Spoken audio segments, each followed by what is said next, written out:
Welcome back after Memorial Day, and welcome to this session on the EU's latest energy sanctions against the Russians. It's called a transatlantic balancing act, but that's a polite way to put it. Energy sanctions are the long pole in the tent that encompasses the various points of pressure that the West can exercise against Vladimir Putin and the Russians for their war against Ukraine. Their dirty war, an ugly war. The EU had been struggling for many weeks, reaching the point of embarrassment, even to them, about energy sanctions. They had rolled out an initial set of ideas prepared by the European Commission in early May.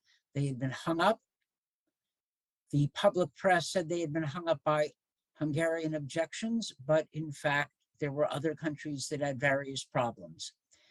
Last night, the European Union seems to have settled on a package that, if you believe the European Union senior officials, will cut EU imports of Russian oil by somewhere between 2/3 and 90%, basically cutting off all seaborne oil, an exemption for piped oil, but even that exemption is not total because Germany and Poland, reportedly by the end of the year, are going to go down to zero for Russian oil. This is a big deal. 4 or 5 months ago, the notion that Europe would pull out of dependence on Russian fossil fuel energy was ridiculous. It was a pipe dream, something that people at the Atlantic Council mused about, but nobody serious in the EU considered, and here we are. Now, the details of this deal are not clear. It's going to only be approved formally on Wednesday. So we are dealing with a moving target, and to my knowledge, no doubt, and I've been looking this morning, as I suspect have all the other panelists, for EU documents. Not yet, but it looks like we've got the shape of energy sanctions. Oil sanctions are a big deal. Oil is Russia's #1 export. EU failure to come to terms with a sanctions package on oil would be seen as a vindication of Putin's assumption that the West is weak. That assumption has been challenged by the action, by the agreement apparently reached last night. So this is a big deal. Just to recap where we are, the battle hangs in the balance. Russia has attacked Ukraine, and it is not clear who's going to win. It's not clear Ukraine can hold off the Russians completely or recapture a significant part of the territory that Russia's occupied, but they may. They may. It is not clear that the Russian offensive in the east, much diminished from their initial plans, will succeed, or that the Russians can hold the territory they've taken. Much depends on the battle. And therefore, the West has an opportunity to help the Ukrainians defend their country in a way that, if successful, would be a major strategic success for Ukraine fighting for its life and for the West, and a major defeat for Russia. The two principal tools the West has include sanctions and military support. The weapons are flowing. Of sanctions, energy sanctions are probably the biggest lever we've got, the biggest tool we've got at the moment, and oil, as I said, is the #1 export. So, the debate about energy sanctions was capturing a lot of attention. That debate seems to have been resolved last night. And the Atlantic Council, by foresight and luck, in which proportion I leave it to you, has arranged for this discussion today. I'm going to hand it over to my friend and colleague, Ambassador Dick Morningstar, who's been working since the Clinton administration, the 90s, on helping the world, and Europe in particular, wean itself from excessive dependence on Russian energy. He took a lot of grief in the 90s over the Baku-Ceyhan oil pipeline, but he, like so many others, have been vindicated. So, Dick, it's yours. Thank you. Thank you, Dan, for your introduction and your insightful comments about where we are. And it really is an amazing stroke of prescience or good luck or both that we're having this session today in light of the events of yesterday with respect to the oil embargo. And we have a fantastic panel to discuss these issues. And Dan will be an unofficial member of the panel and will jump in as he sees appropriate. But our panelists for today are Edward Fishman, known as Eddie to most everybody, who is a non-resident senior fellow at the Atlantic Council Eurasia Center and an adjunct fellow at the Center for New American Security, and a former member of Secretary of State John Kerry's policy planning staff, where he led the staff's work on economic sanctions. We have Brian O'Toole, also a non-resident senior fellow at the Atlantic Council Geoeconomics Center and senior vice president and director of sanctions and screening at Truist Financial Corporation. And he was formerly a senior advisor at the Treasury Department for sanctions programs. And Dr. Ellen Wald, another non-resident senior fellow at the Atlantic Council at the Global Energy Center. So we have all three centers represented and who have cooperated with respect to this program, as well as the Europe Center, of course. And Ellen is the president of Transversal Consulting, who is a leading expert in oil markets and oil producing countries. So I think we should go directly to the panel, and we will have time for questions later. And I believe that the questions you can put in on your there's in the chat room or some way on your Zoom connection. But so let's go immediately now to the panel. And given the events of yesterday, I'm going to ask each member of the panel to give their reactions to Europe's, to what Europe has seemed to come to an agreement on, how effective you think that will be, and also a question that I don't think has gotten enough attention: what does the United States do now? Do we enact our own Iran-type sanctions with secondary sanctions, leaving Europe as possible exceptions? What do we do? I think that's going to be very, very important. So why don't we start with Eddie, and then go through for brief comments, and then to Brian and Ellen, and then we'll ask questions from there. Thank you so much, Ambassador Morningstar. I would echo Ambassador Fried's opinion that this is a big deal. Since the beginning of the war, EU countries have paid Russia more than $60 billion for oil and gas. So just to put that in perspective, I mean, the US has gotten a lot of accolades, rightly so, for their aid to Ukraine, but we're in this perverse position of the West really funding both sides of this war. So it is a big deal, but it's not everything, right? Because as we're already seeing, the embargo will push up oil prices. And so we need to, again, focus on what the objective is. It's not to cut necessarily oil flowing out of Russia, it's to cut revenues flowing into Russia. So how can we do that? I think then the needed the piece that isn't included yet is this US component, imposing secondary sanctions on the shipments of Russian oil to countries outside of the sanctions coalition. Because it's always possible, of course, that China and India, Turkey, other countries could increase their purchases of Russian oil as the European Union decreases. But even more important, I think, than imposing volume restrictions on countries outside of the sanctions coalition is finding a way to directly affect those revenues that are coming into Russia. So one proposal that I've put forward that I think we can discuss more throughout today's conversation is this idea of a price cap, where the United States and Europe could come together and basically state that Russian oil can only be purchased for a certain price. Perhaps that's the marginal cost of production, around $30 a barrel. And for anyone who's purchasing Russian oil above that price, there would be this threat of secondary sanctions, right? And I think going beyond also the idea of secondary sanctions, we've heard reports this morning that the EU may be imposing a ban on maritime insurance for shipments of Russian oil. I think this would be a great step, although we need to keep a close eye on how soon that will be phased in. But I think one way that this secondary sanctions regime could be wielded to really globalize the effect of the oil sanctions would be to basically state that the provision of any services, whether it's insurance, shipping, ports services to ships that are carrying Russian crude, for cargoes that exceed this price cap, would be prohibited, right? So it would add a very significant risk premium on top of what the risk that already exists in buying Russian oil.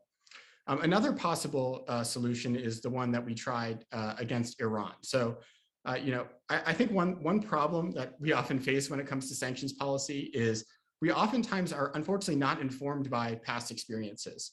Over a decade ago at this point, we did try, or about a decade ago, we did launch a global campaign to curtail Iran's oil revenues. And this campaign wasn't just an embargo. It wasn't just about cutting volumes of oil exported from Iran.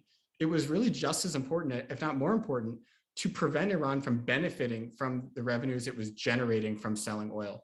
And the way we did that back in 2012 and 2013, and again, when the Trump administration reinstated this policy when it pulled out of the JCPOA, was requiring payments for Iranian oil to accrue in escrow accounts outside of Iran. Certainly a similar policy is possible against Russia. And really what this will require, though, is US leadership. I think the Biden administration has been very patient with the European Union. This embargo now has been talked about for almost 2 months. So I think the Biden administration has kind of held off on pushing forward on some of these ideas to wait sort of to see how the policy in the EU would shake out.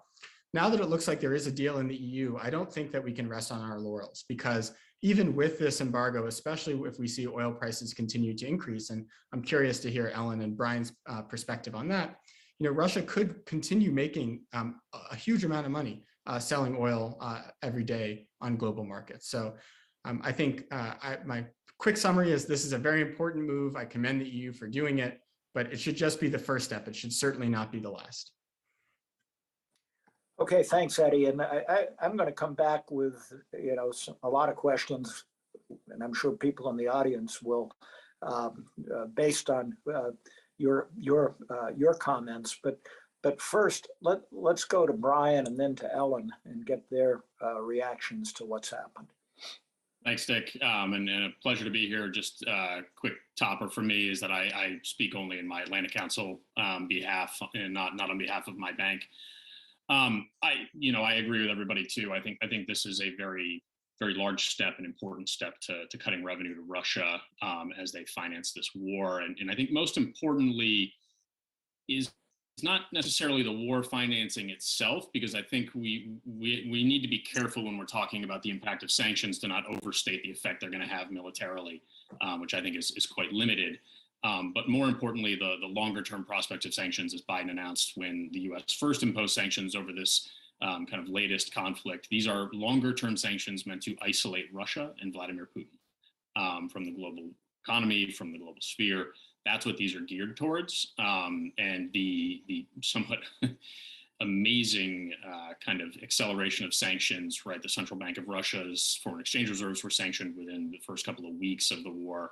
And now this, as Ambassador Fried mentioned, this almost unthinkable step of the EU taking at least some step to cut itself off from Russian oil, along with pledges to reduce dependence on Russian gas moving forward, right? Those are things that have a massive impact on Russia's economy, right? The domestic budget for the Russian government is something like 40% driven by oil revenues and 10% by gas revenues.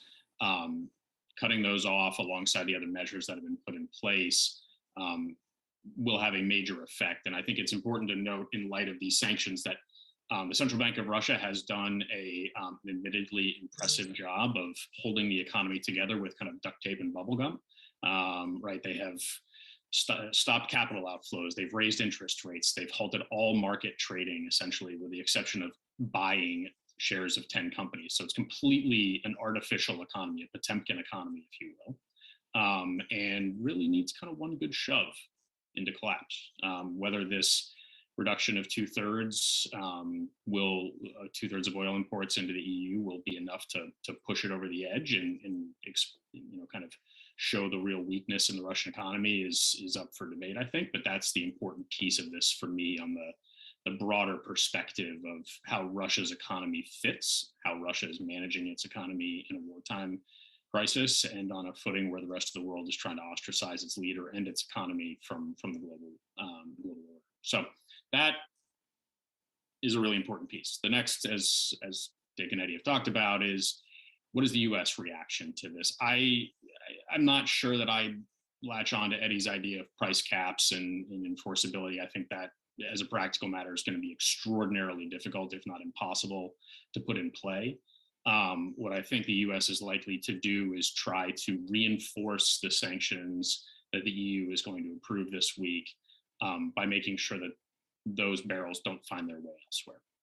Fundamentally, that's going to be the big thing. The U.S., alongside the UK, have kind of oversized power in financial markets, especially insurance markets. It is nearly impossible, if not fully impossible, to get reinsurance on an oil tanker if you can't use US or UK money to do it.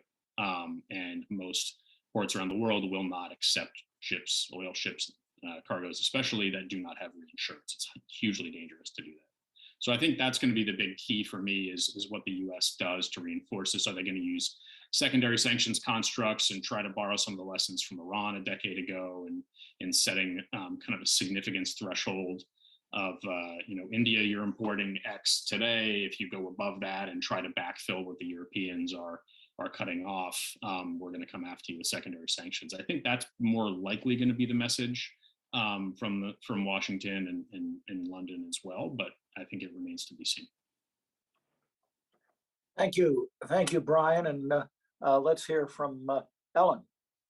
I'm going to maybe offer a slightly different perspective, and I'm saying this mostly just based looking at the numbers and the change in oil exports out of Russia between December and April and May.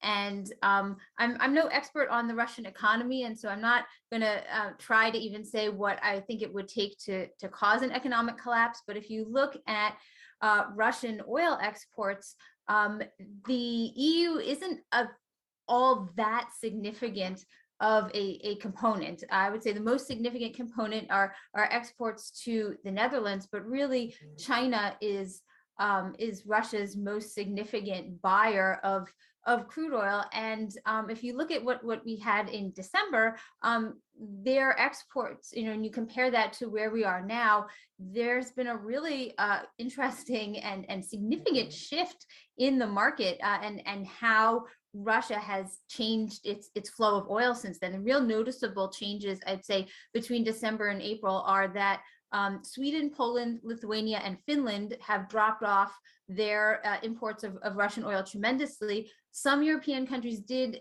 increase imports, like Romania, for example, doubled its imports of Russian oil. But the key here is to understand, though, that Russia very quickly opened up a brand new market for itself in India. In December, it was exporting less than 45,000 barrels a day of oil to India.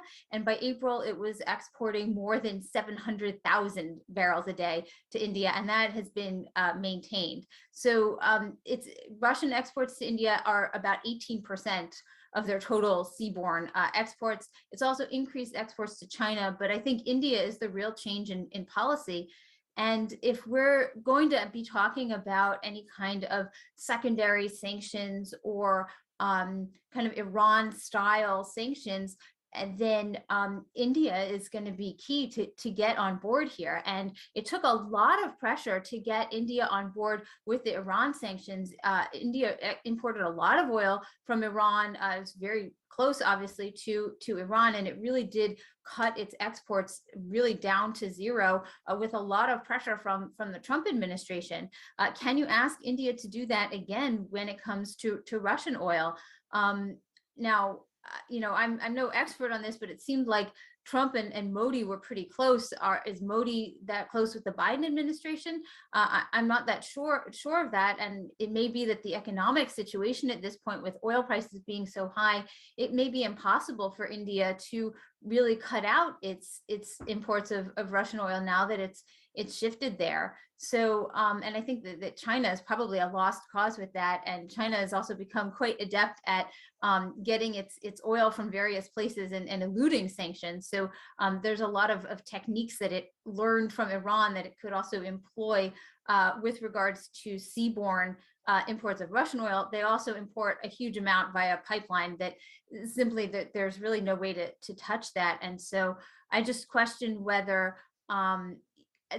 this ban on Russian oil will be more significant for the EU than it will end up being for Russia, simply because of the incredible speed with which Russia opened up this huge market in India and continues to and is increasing its sales to China and to even some other Asian countries. And so I do wonder whether the US has the kind of power to compel these countries to cut off their imports or even reduce their imports of Russian oil, particularly when oil is so much more expensive now than it was.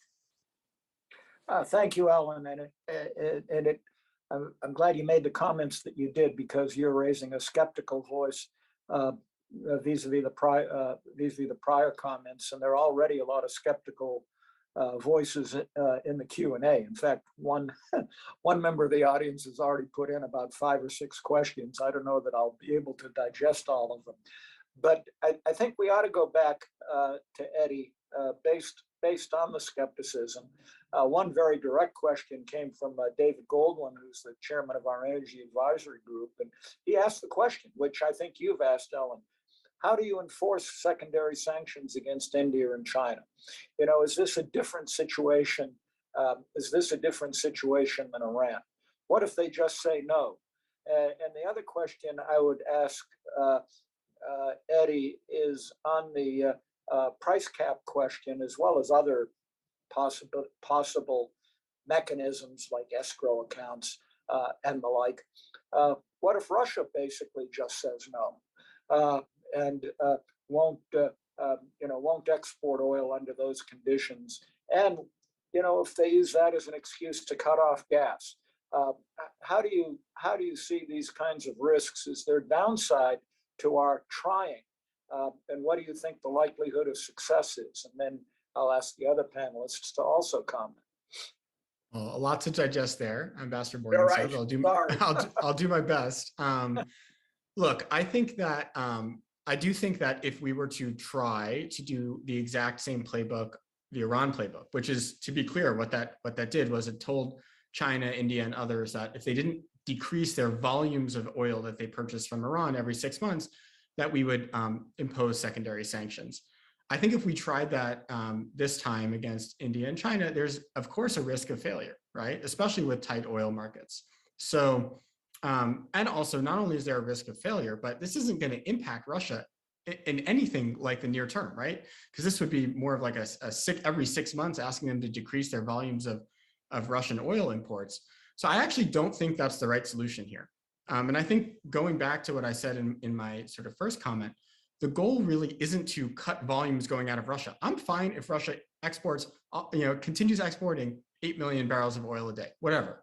What matters is preventing cash from going into Russia. The thing I care about is this $60 billion worth of energy payments that the EU has paid to Russia since the beginning of the war, right? I mean, this is to take, Brian's correct that, even if we cut that off, it's not that, perhaps Putin could continue the war, but it's going to force really hard choices upon the Russian government, right? Because you lose 40 to 50% of your revenue, and you have to, make some really tough choices between funding military adventures and, paying pensions or paying government employees and whatnot. So that's why I do think the price cap is the best solution. I'll get into it. So what would this price cap look like? It wouldn't tell India and China that they had to reduce their purchases of Russian oil. In fact, they could increase them. Who cares? They could double their purchases of Russian oil. What you'd be saying is you can't pay Russia more than the marginal cost of production, say $30 a barrel, right? So what you're really focusing on then is the price that India and China are paying for Russian oil, not the volume, right? And what would the threat of secondary sanctions look like? It would look like, saying that if they were to buy Russian oil above the price cap, that you would impose sanctions on perhaps the bank who was processing the payments or the ship that was actually shipping the oil. I think you would also, again, to go back to my point, it's not just secondary sanctions, it's primary sanctions. You would make it illegal for US persons and European individual companies to participate in any sort of aspect of that type of a sale. Why would India, China, Turkey, whoever comply with this? Mainly because there's not just a negative incentive, which is the threat of sanctions. There's a massive positive incentive, buying oil for $30 a barrel. That sounds amazing, right? I mean, this is the Chinese and Indians getting access, basically getting an excuse to pay a lot less for oil than they would otherwise. So in some ways, this is, a benefit, majorly would be significantly beneficial to the Chinese and Indian economies. And I think what I would say is, if this were the policy, if the US and EU actually did put in place this price cap policy, and India and China were to say, we're not complying with it, we're going to pay $100 a barrel for Russian oil. That's basically just charity to the Kremlin. And I don't think that Beijing and Delhi are in a charitable frame of mind toward Russia. I don't think India, to Ellen's point, I don't think they necessarily increase their purchases of Russian oil as a gift to Putin. I think Russian oil is currently selling at a discount, and it's been, and India is very vulnerable to high oil prices. So I think it's beneficial to India economically. So in some ways, the positive incentive for India and China and Russia, India and China and Turkey to comply with a price cap even is more significant than the negative incentive, which is these threat of secondary sanctions. Ambassador Morningstar, to your point about whether Russia would continue pumping oil, right? I think that is an important question. This is something I'd actually want Ellen's opinion on. From my conversations with oil experts, the idea that Russia would just say, okay, we're not pumping any oil anymore. We're not selling oil on global markets because we only will take $80 a barrel or $100 a barrel. We refuse to sell for $30 a barrel. I mean, that is catastrophic. I mean, that in some ways is an even more significant sanction on Russia than the price cap itself. And they'd be shutting in production. Who knows how many of those wells that they'd have to shut in could even be revived, right? They could be degrading their oil capacity at a more fundamental level. Final point on this, Brian makes the argument that this would be hard to implement. I completely agree. I'm not saying that this is something that's super easy, right? But to remind everyone, how do sanctions work? Sanctions work because you're providing a very significant market incentive, right? When we did the SSI sanctions in 2014, banks didn't have a way of screening whether they were processing a transaction for debt of a maturity of 91 days versus 89 days, right? But they figured out how to do that over time because the consequences of violating those sanctions for a bank, for a company are really grave, right? So my hypothesis is if we were to come out with this price cap, you would start seeing banks and insurance companies and shippers start demanding much clearer documentation about the price of the underlying price of the oil, because otherwise, if they're caught messing this up, I mean, they would be vulnerable to very significant enforcement actions down the road. Yeah, let me go a little further into that because, yeah, there is possibly there are some possibilities of enforcement along the lines you're mentioning, shippers and so forth. On the other hand, that's not going to be a total answer. What if Russia comes back to India and China and says, hey, look, this is ridiculous. We're not going to sell you oil at $30 a barrel. And they come to a deal, or let's come with a hypothetical number. I think somehow you may have mentioned $60 or something earlier. We'll sell you that oil at a discount down to $60. And India and China say, fine, basically screw the United States. We're just going to do it. What are we going to really do about that?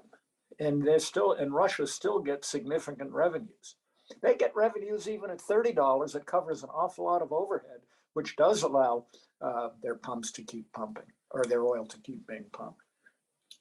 So I'll ask you. Yeah, look, there's not. I'm happy to go again. I don't want to go back, and then we'll go to Ellen as to her comments, and then great. I'll try to be quick because I don't want to monopolize the discussion. Look, I'm not saying that this is guaranteed to work, right? None of these policies are guaranteed to work, but I can guarantee you that if all we do is the EU saying that there's an embargo on shipborne oil, it may not affect the Russians all that much, right?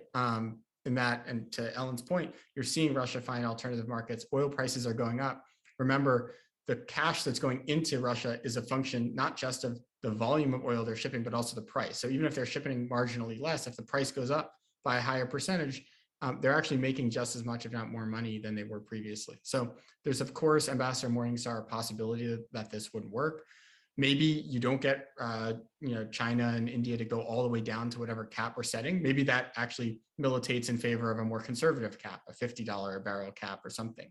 So I'm not saying that this strategy would, at the stroke of a pen, cut off all Russian oil revenues. I'm just saying that it would go much further than the current policy in terms of actually achieving the goal, which is to curb revenues going into Russia as opposed to the volumes of oil going to Europe, which I agree is good for European energy security, probably makes the Europeans feel good that they're sort of on the right side of the right side of this question morally. But to get at the crux of the issue, which is constraining cash going into Russia, I'm not so sure that this alone will do that. Yeah, and I'm not saying we shouldn't do it, Eddie. I'm just raising these as questions, and let's go to let's see what Ellen thinks and Brian. And when we get to Brian, the whole question of self-sanctioning and whether that's enough. Yeah, I think I kind of agree with the idea, which is the best way to, I think, reduce Russia's revenue from energy is to lower the price of oil, because even if Russia ships less oil, which it's not, it's actually shipping more oil. If prices continue to rise, it's simply just going to make more money, even if it's selling at a discount, even if it's selling at a significant discount. Oil prices are just that high that every producer is just making a huge amount of money. So, the idea, I was going to say when I was preparing my remarks that really the best way to undercut Russian oil revenues would be if we could, or if someone could tank the price of oil. Now there are two ways to do that: increase supply and decrease demand. Unfortunately, right now we're in a situation where demand is going up and supply is not really going up, and it's going up only marginally, and there are some areas where it's actually going down. But if, say, Saudi Arabia suddenly opened up its taps and produced 12 million barrels a day, and the United States could get back to over 13 million barrels a day, and Libya could resolve its situation and put another 600,000 barrels a day on the market, that could do more to cut into Russia's revenues. I just don't see that as likely happening.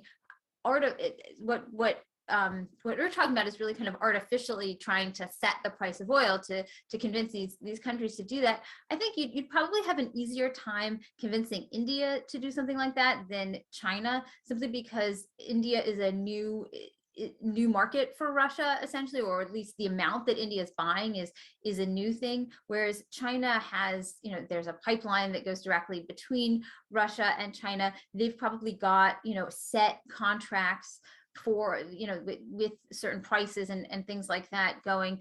Plus, there are arrangements between Russia and China to pay in their own currencies. So that goes, even outside of any sanctionable issue. So I just, I do wonder about the feasibility of it, although it could work more with India than with China. But I think if you don't get those markets on board, you're really not going to make that much of a dent in Russian revenue. So, yeah, Brian, go ahead. Yeah, so here's the thing about revenue, though, right? The Russian revenue is only useful if they can actually use it. And, one of the ways that we can, as the US, have an impact on that is to say that US banks can no longer process any transaction related to Russian oil exports, directly or indirectly. And the indirectly piece is the important part, because even though India may be paying in rupees, some sort of rupee-ruble swap, India can't move out of the rupee fundamentally without going through the dollar first. They have very little ability to access international capital markets without access to New York City first. If the US steps in and says we're cutting off all dollar-denominated processing for these transfers, then Russia is basically left with a choice of figuring out how to use Indian rupees or force the Indians to, buy a whole bunch of rubles, which is going to increase inflation even more in Russia, which is already a problem. Same thing with China. right? One of the kind of big factors that's at play right now in Russia, and is why Russia is going to have somewhere between a 30 and 55% economic contraction this year, is because its imports have fallen off a cliff, much more so than their production and sales in oil, and that's because your export markets don't matter if you can't use the money to import anything. That's the whole point of exporting, is that you can then import goods for your citizens. If you have no ability to use more Chinese yuan or Indian rupee, if that's the only currency you can deal in, what are you going to buy from those two places if you're Russia? You're already running a trade surplus with China. You were before the crisis, and now it's even worse because much of what China exported to Russia prior to the crisis were electronics. A decent chunk of those are now prohibited, to export to Russia because of the Commerce Department restrictions on the foreign direct product rule and such. And so I think that may be a way the U.S. can step in with a fairly heavy hammer. We'll need to figure out some way to account for the debates and the discussions and carve-outs that are going on in Brussels, because it doesn't want to undermine the EU, and it's the relationship between Brussels and its member states is something the U.S. is going to need to keep kind of a careful watch on. But if the U.S. were to drop a hammer on this, Russia would be left with no usable revenue, right? Who cares if they rack up $300 billion worth of Chinese yuan if they can't use it? That's not going to save their economy. It's not going to save their economy from tipping over. Those are obviously important points. You've also made points about self-sanctioning, and that that Russian exports are going to go down in any event. Yeah. How successful do you think that can be? I think self-sanctioning is one of those kind of like positive externalities you just take as a policymaker, but you don't count on, right? You can't plan or strategize around McDonald's pulling out because of public pressure, or Papa John's coming under, massive public pressure because of media articles. And so, sanctions, the implementation by the private sector, and Eddie, with all due respect, I think asking the private sector to implement some sort of artificial price constraint is not, I think the private sector would really struggle at that. That's not something the private sector does well. But, what the private sector does in all these cases with sanctions is, the government sets a line here, and the sector goes across that line in compliance.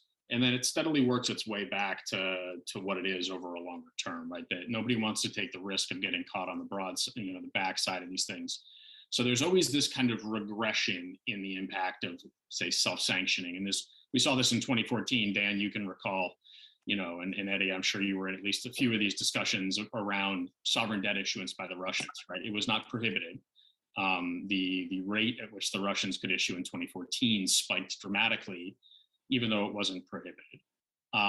That crept back down, and by late 2015 or middle of 2015, they were starting to issue again in Eurobonds. Right, that's a self-sanctioning, right?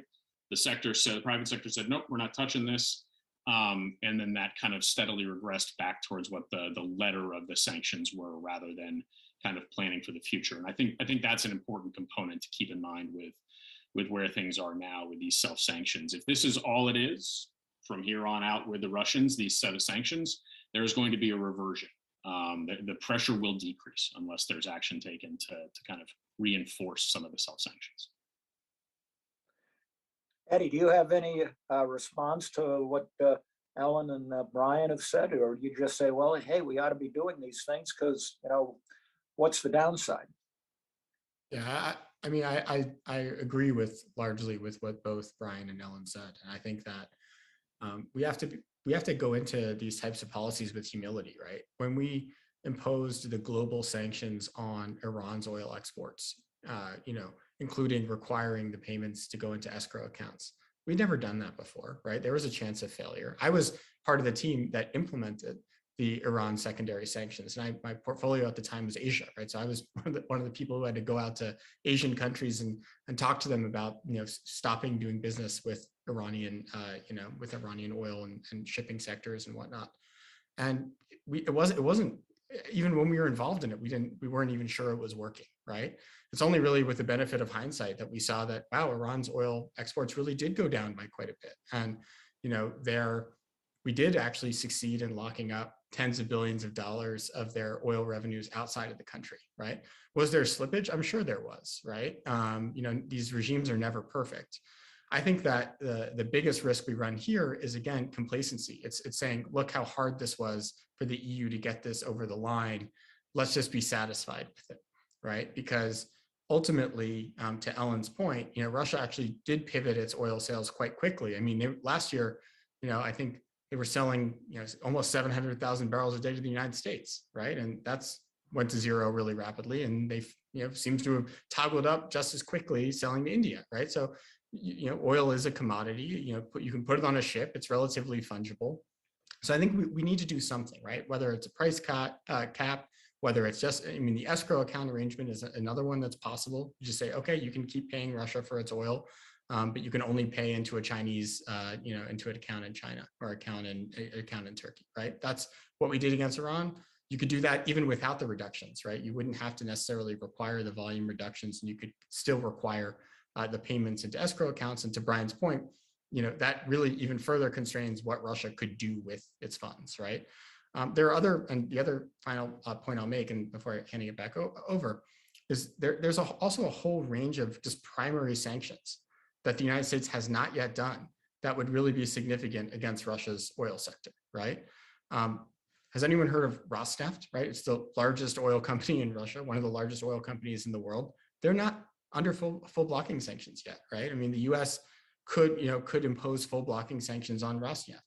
The US could impose full blocking sanctions on Sovcomflot, which is Russia's largest shipping company, or Transneft, a pipeline company in Russia, Sogaz. There are a lot of measures that President Biden could take at the stroke of a pen, just by himself, right? That would be really damaging to Russia's energy sector that we haven't yet taken. And so I think that, just assuming that we're done now, because the EU, after, really agonizing couple months of negotiations, got this half oil embargo across the finish line, I just think that would be a real shame. Yeah.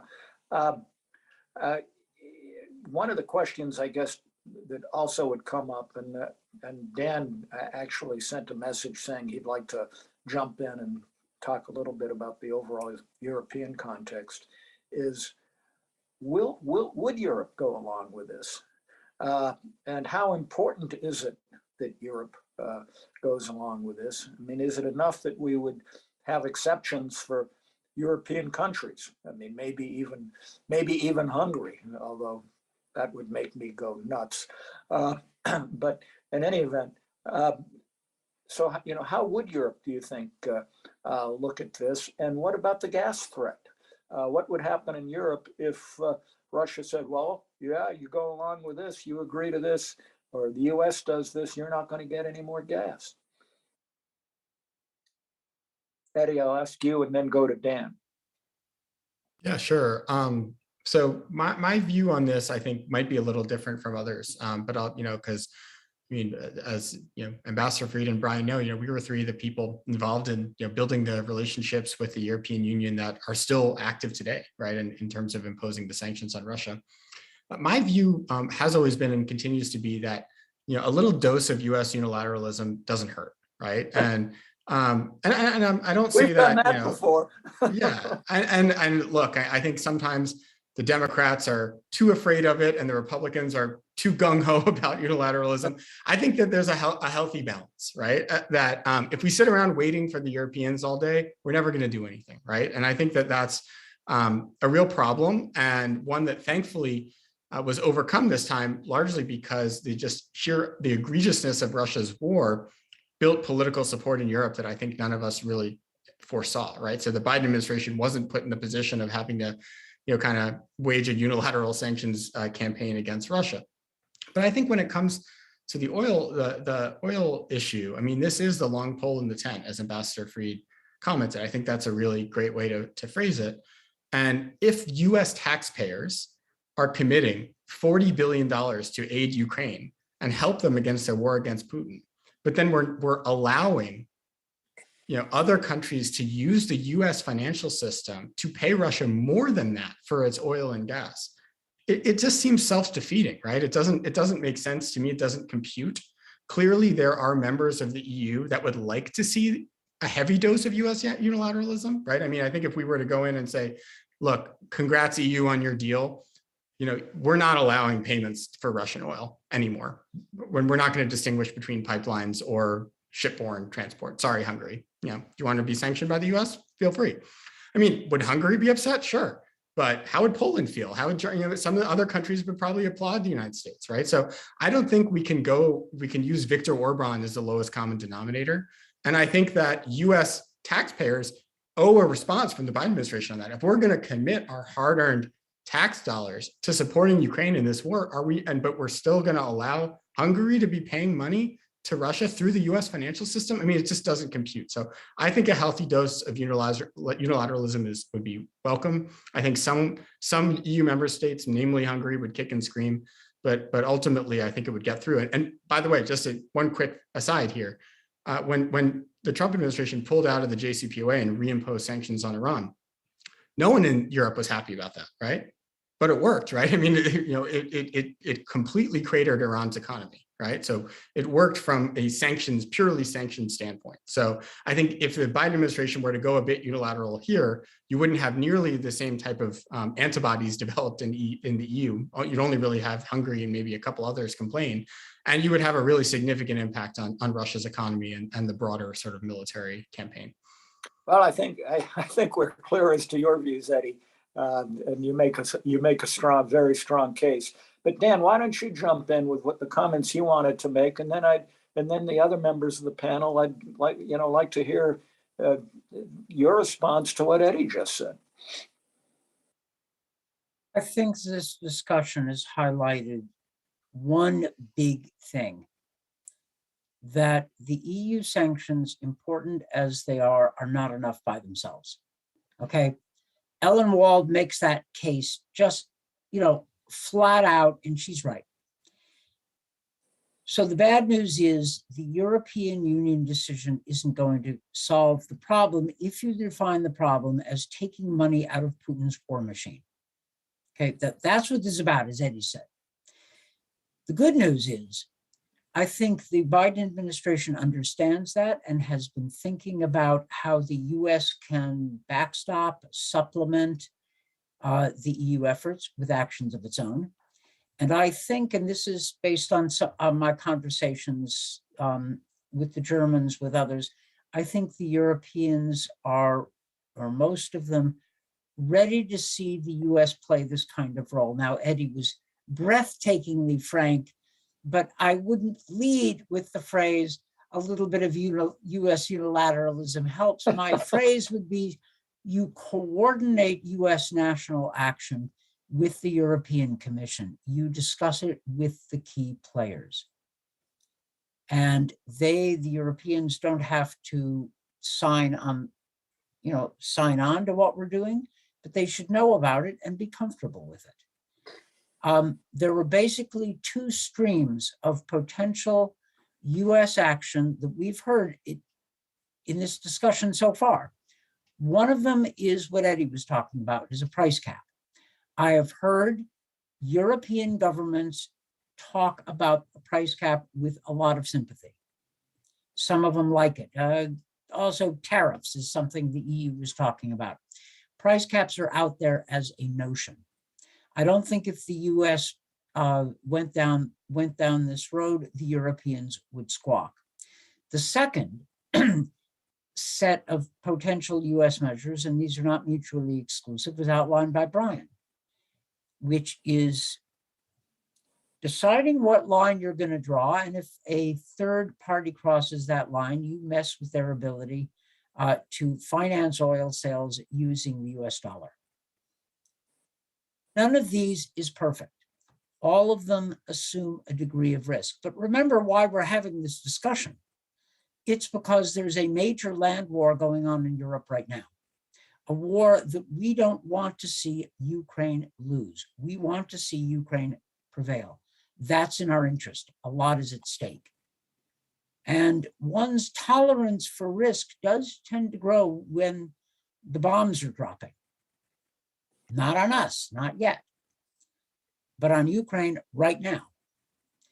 So I think there are options.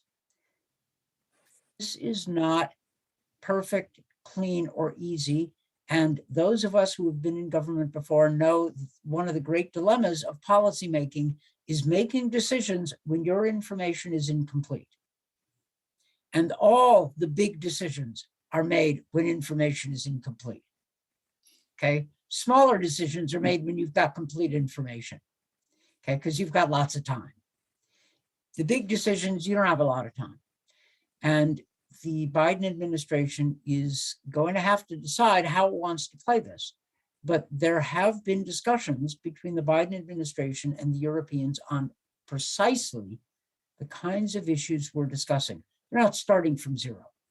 And the two people to watch in this context, Amos Hochstein, the energy security advisor at the State Department, and somebody who's both close to President Biden and knows what he's talking about, and Jim O'Brien, my successor as State Department, my successor 5 years removed as State Department sanctions coordinator. So these are the people at the level to go.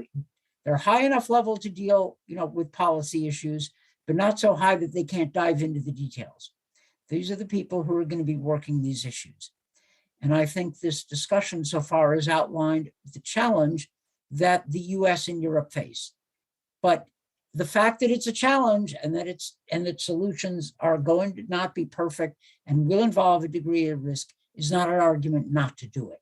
It's an argument to give it the best shot you've got with incomplete decisions. And it's not so much unilateralism as it is US action, national action, coordinated or better to say, consulted with the Europeans.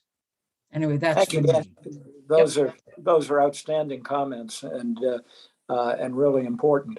And before going to the next questions that I want to ask and that I've gotten from the audience, Ellen and Brian, what's your reaction to what Eddie said, what Dan just said?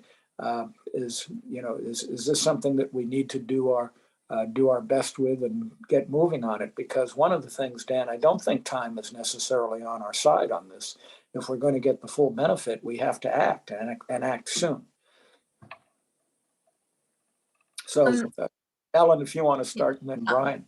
Sure. I think I do think that one of the things that we need to maybe consider and kind of take a step back is we're and Eddie made a lot of comparisons to how the Iran sanctions worked, and I think those sanctions did work. They worked to reduce Iran's oil exports incredibly well, even at the height, even when the Trump administration reimposed them. And, there was a time when Iran's oil exports were extremely, extremely low. Now they're not, but also the price of oil is so high now that Iran is still under these sanctions, and yet they're not compelled to really make any headway in terms of negotiations or their nuclear desires, because they're making so much money from these exports, and it's not just their crude oil. Iran is making a lot more these days exporting oil products. And so I think yes, the Iranian economy cratered, but it didn't instill regime change. It didn't make them have to pull back out of Iraq and out of Syria. So I think that you need to look at this as did it really get the foreign policy desires that we have, and perhaps, and I know this is, again, I feel like I'm always bringing kind of the cynical view, but we've gotten very used to using economic sanctions as like a primary foreign policy instrument. I think perhaps Ambassador Fried brought this up, that what we've basically been doing in Ukraine is we're using sanctions against Russia in a variety of areas, and we're sending monetary aid to Ukraine. And is this really are sanctions really the best primary foreign policy instrument. I think we maybe need to consider, have we overused sanctions? Yes, we can't sanction everyone. Yes, we can be the bully, America, but we can't be the bully for everyone all the time. At a certain point, the class is going to start to ignore the bully. And I wonder, is Russia really too big and has too many natural resources and plays too big a role in the global economy to effectively sanction, to hurt their economy enough to get an impact in Ukraine? And will Russia make that a priority? Will they decide, okay, it's time to pull back, or will they say, hey, we don't really care what's happening to our citizens. We know that they'll take it. We're just going to push forward. That's kind of what Iran decided. And so I just question whether we're going to feel pain from this. I mean, we're probably about to enter a recession in the US, and we're also talking about more than oil here. Russia is a major fertilizer exporter. It's a major grain exporter. I mean, this is going to spill over and is already spilling over into all sorts of other markets, including food and other areas. And so at a certain point, you said that the American taxpayers are committing money to help the Ukrainians. Well, at what point is that going to stop? And the American taxpayer is going to say, hey, we don't actually want to send this to the Ukraine when we're hurting at home from incredibly high gasoline prices and sky high food prices and energy prices, and we can't afford to heat and cool our homes and drive our cars and put food on the table. I think there's going to be some serious reckoning going on, and that the Biden administration needs to take that into consideration when they're looking at these policy decisions, because they will impact the US at home, because Russia is such a big part of the global export marketplace. Yeah, I think that's really an important point as to, and at least has to be considered by the administration, that if the effect of this is to just further inflation, and even if not fair, if further inflation is, if this is blamed for, further inflation, what does that mean politically? And are we willing to pay the possible political price when maybe the most important thing is to be continuing to supply huge arms and assistance to Ukraine from a security standpoint? Again, not saying that's right or wrong, but it's certainly an issue that needs to be considered. Brian. Yeah, I mean, I think Eddie raises the relevant point here, which is it is completely incongruous to be funding, financing, and arming Ukraine and financing Russia at the same time. We can't play both sides here. And while I have some qualms about kind of the specific implementation of some of Eddie's ideas, he and I are in exactly the same place on what needs to be done. I would just take different routes to get there. I kind of formally and fundamentally reject the notion that any country is too big to be sanctioned. Russia has gotten rich and furthered its internal and external repression off of Western markets and Western capital. Full stop, right? These guys don't buy houses in China. They buy houses in London and in France and in Miami and New York. They are reaping the benefits of a Western global order that has created an unprecedented level of global healthcare, global health and wealth, and raise living standards across the board around the world, because we have rules, and Russia is violating those rules. They're bombing their neighbor and attacking them. And I think the response to this is not just about Ukraine, because that's the other piece of this that I think gets lost from time to time, is this is not about Ukraine. This is about NATO and Russia too. And so while Ukraine is fighting this war kind of right now with the Russians, this is fundamentally a NATO, Western rules, Western global order, whatever you want to say about it, however you want to categorize it. That's the conflict here. Russia rebuilt its military, has generated its own wealth because of what the West has offered it, and now it's attacking those very structures. And it has no intention of stopping in Ukraine either.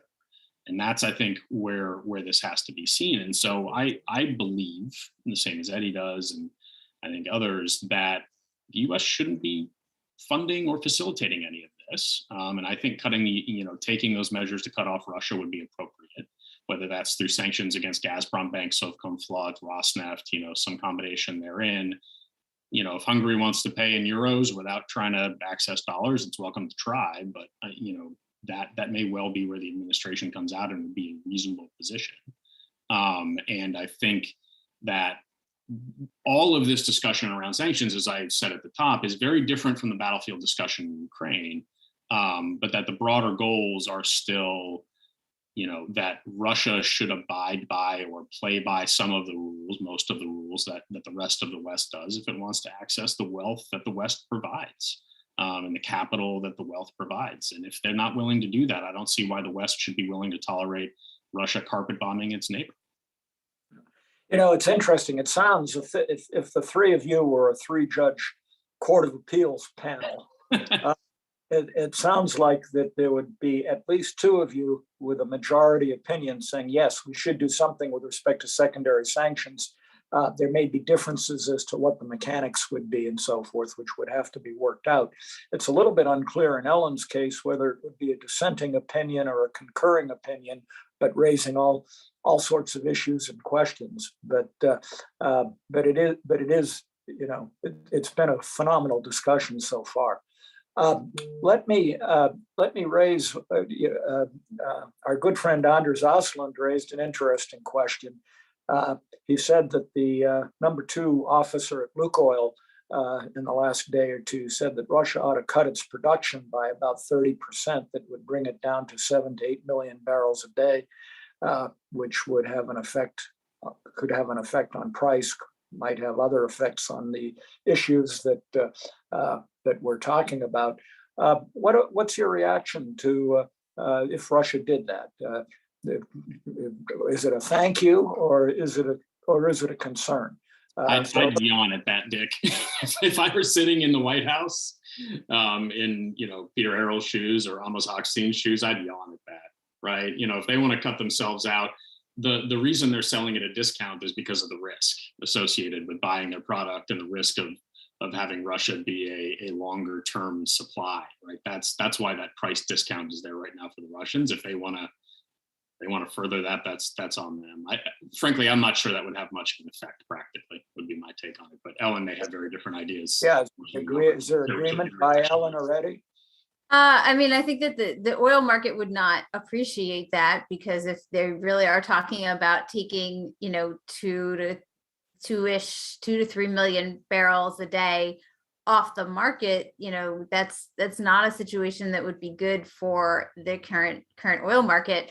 That would put us in a serious shortfall. I don't think that that's really a likely thing for Russian consumers to do, because they're still making a lot of money, even though they're selling at a discount. Plus, for a lot of Russian oil, it's not so easy to just turn on and off like that, especially the production in Siberia. It's a lot more complicated. So they'd have to be talking about cutting off production in other areas. And in fact, right now we're looking at they're actually increasing production in those areas. They're turning those wells back on. So to me, it just seems like a comment that they kind of threw out there. As I think that they're maybe punching a little bit above their weight in terms of what they think they can do to the oil market.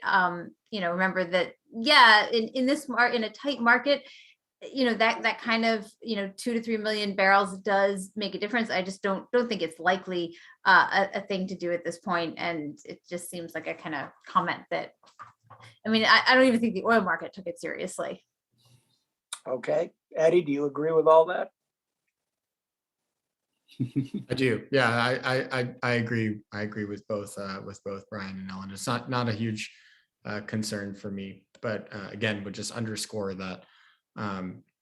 If all we're talking about our volume, is the volume of oil that Russia is selling, and not how they're being paid for that oil, what price they're paid, et cetera, we're missing a huge part of the equation, right? So even if that threat doesn't happen, there could be some other shock that leads oil prices to go to $200 a barrel, right? In which case Russia is making a lot more money selling oil, even with the current discount. So again, we just need a strategy for how to deal with that. Okay. We have about 8 or 9 more minutes, and it's been an exceptional conversation. I have 2 or 3 issues that I want to raise, good part of it coming from the audience. What happens if Russia says, look, we're willing to let food exports leave Odessa, but not if there are secondary sanctions. Do we just say no to any of those threats? Does that create possible issues with respect to our European allies? How do we deal with that? Do we just say no, I guess is the question.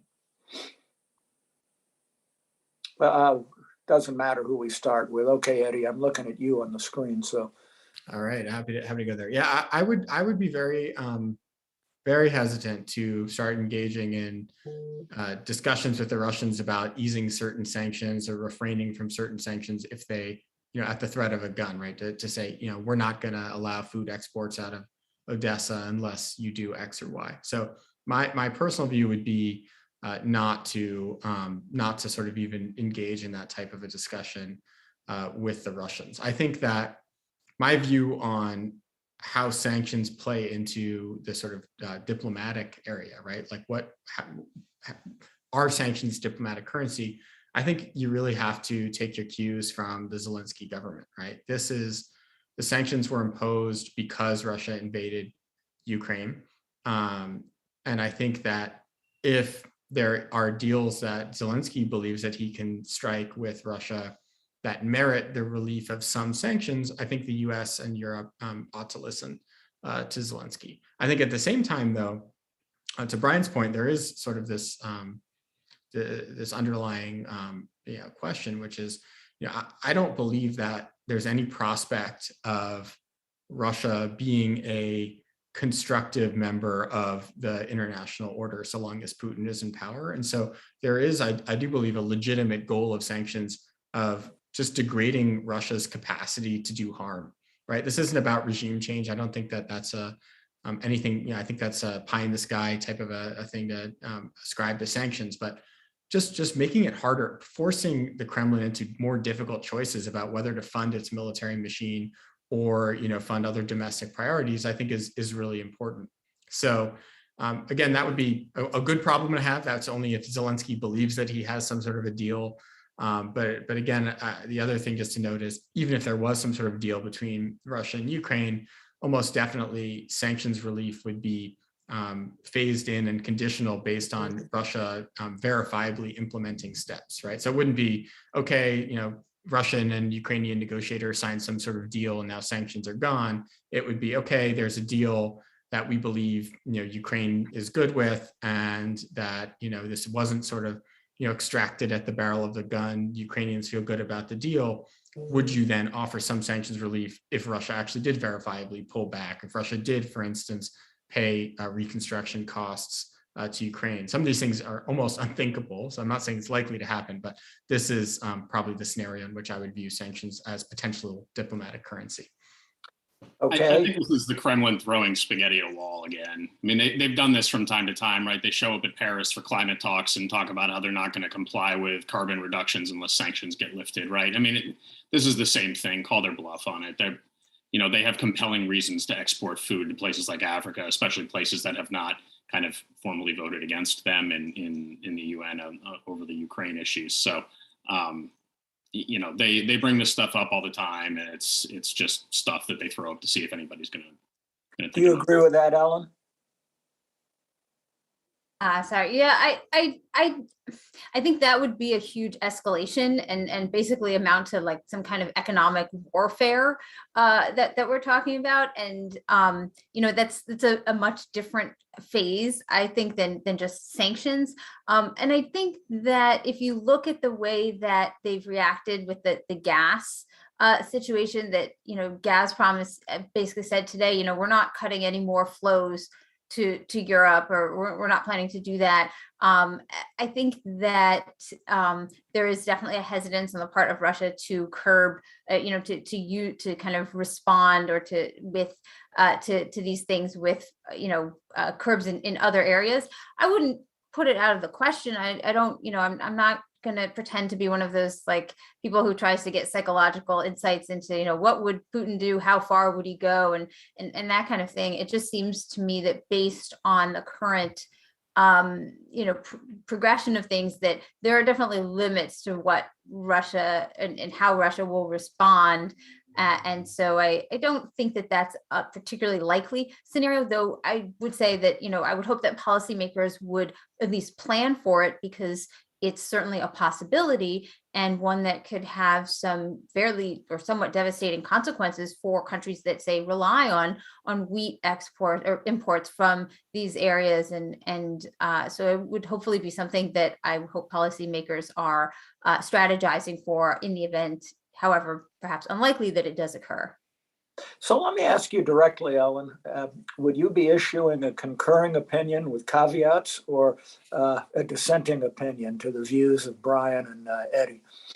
I would probably go out there on a dissenting opinion, mostly because one of the other things that we haven't mentioned is enforcement of these sanctions. And from the way that I've watched Iran sanctions get enforced, it's a very significant and intensive and labor intensive, in fact, process. Yes, it works, and the US does collect a lot of fines from its sanctions enforcement, but it takes months and months, if not years, to gather the evidence to actually and make the cases, and how much work and effort is the US going to put into enforcing it, because you've got to actually enforce it. People are going to try to get around it. Yes, there are companies out there that will say, oh, whoa, we're not going to touch Russia because we're afraid of US sanctions, but there are a lot that are going to take that risk, and it's up to the US to actually enforce it. And if you don't enforce it,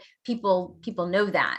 And so, how much effort is the US willing to put into enforcement?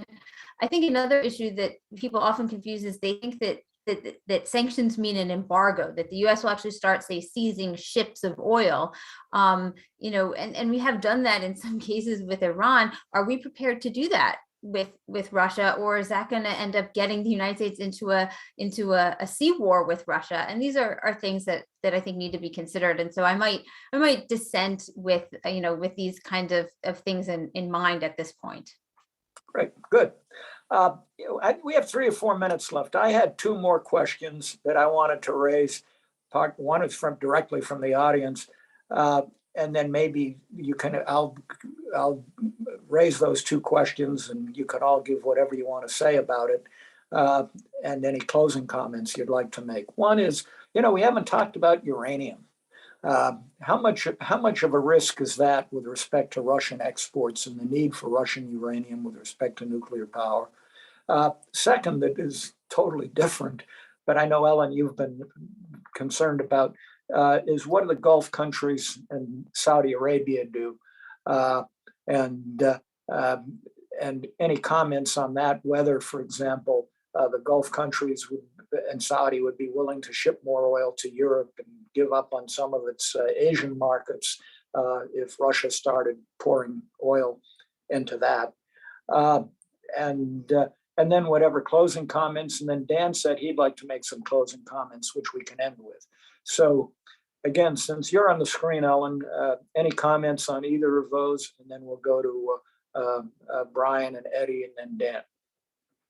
Yeah, I think that the issue of the Gulf countries is a really important one. So I'm just going to speak briefly about that, and to understand that I don't think that the Gulf countries, and we're especially talking about, I think, Saudi Arabia and UAE here, that they are too concerned about, say, losing, say, market share to Russia in Asia. If you look at the amount of oil, China is still Saudi Arabia's top importer of their oil. They're still importing more. They're exporting more oil to Russia now than, Saudi Arabia is exporting more oil to China than Russia is exporting to China, even with its increases. So they're not losing out. Saudi Arabia also has really long-term investments in China. Aramco has joint ventures with Chinese companies that include China needing to, agreeing to purchase certain volumes of Saudi crude. So I don't think that Saudi Arabia is particularly concerned about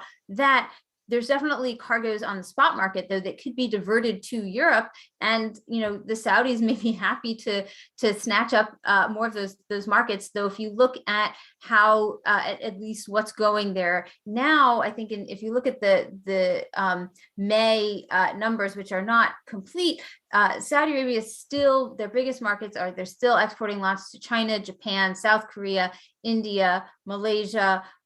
There's so many of these Asian countries, and they haven't really increased their exports to EU countries yet. So it'll be interesting to see if they will do that. But they're still, I think, going to maintain large volumes to these emerging markets that they see as having long-term potential, like India and China.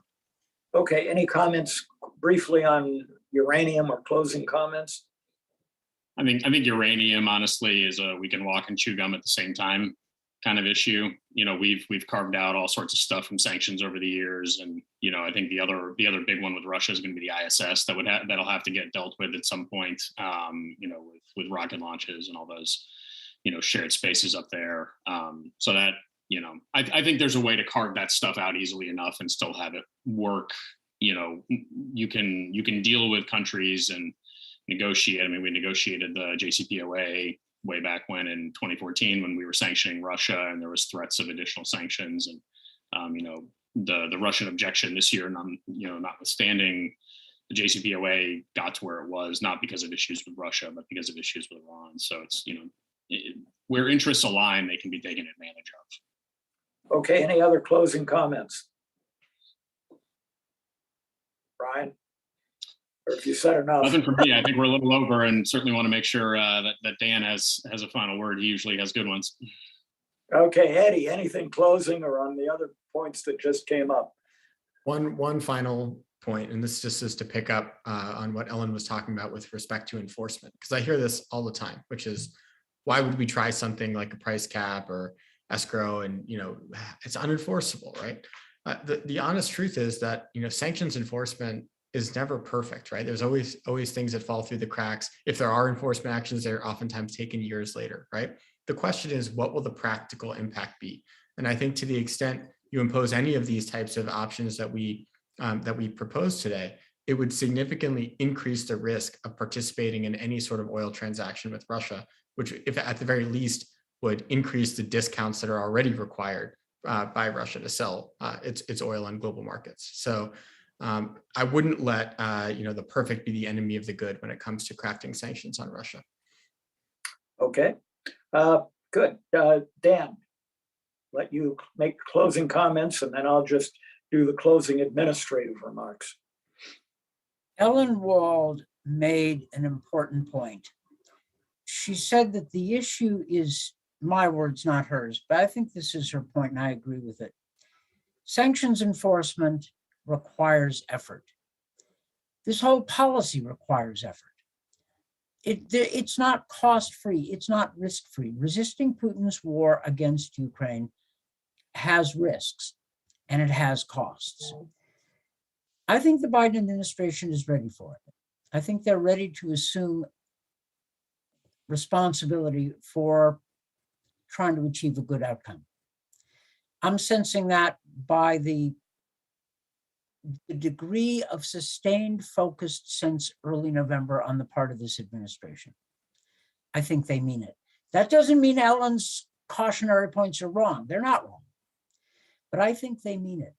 Secondly, I think that this discussion has shown that there are options available to back up the EU decision, but that those options are not easy. And then final point is Eddie's. Policy making, I'll put it in my words, policy making is not for those who are interested in purity. It's messy, it's crooked, that is, you know, not crooked corrupt, but crooked complicated, crooked paths to get to the result. But you have to mean it. I think we do, and we need to mean it. Putin's war is ugly. Mass deportations, millions of refugees, mass killing of civilians, rape, deportation of children. This is ugly. Annihilation of Ukraine as a nation. That's what this is about. This is World War II level stuff. If the United States is serious about preventing it, we need to be able to take those risks. And I think this discussion has outlined what those risks and opportunities are. And, thanks to the panel and to you, Ambassador Morningstar, for leading this discussion rather timely. Thank you, Dan. And I think it has been just a fantastic panel. One of the best, if not the best, that I've ever been associated with. The panelists have all done just a tremendous job. And I think it gives us all a much greater understanding as to what the issues are and what we need to face now once the EU situation is finalized. I also want to thank both the Europe Center and the Global Energy Center for their help and work in putting together this event, particularly Patty Ryan, Valia Mitsakis, and Francis Shen. I know that other centers too, like the Eurasia Center, I'm sure that and Geoeconomics Center, that many of their supporters and people involved with them have also been part of this huge audience that we've had. I would ask you all to please join us for future Atlantic Council events, including a fireside chat tomorrow at 3:30 with the Belgian Minister of Energy, Tena van der Straeten. And also we're going to have our 7th annual Central and Eastern European Energy Security Conference, which will take place on June 14th. That will be live, also on Zoom. And I'm sure many of these issues are going to be continue to be discussed. So we thank you, hope to see you soon. And again, thanks to the panelists and the audience for a very great program. Thank you. And Dan Fried, thank you.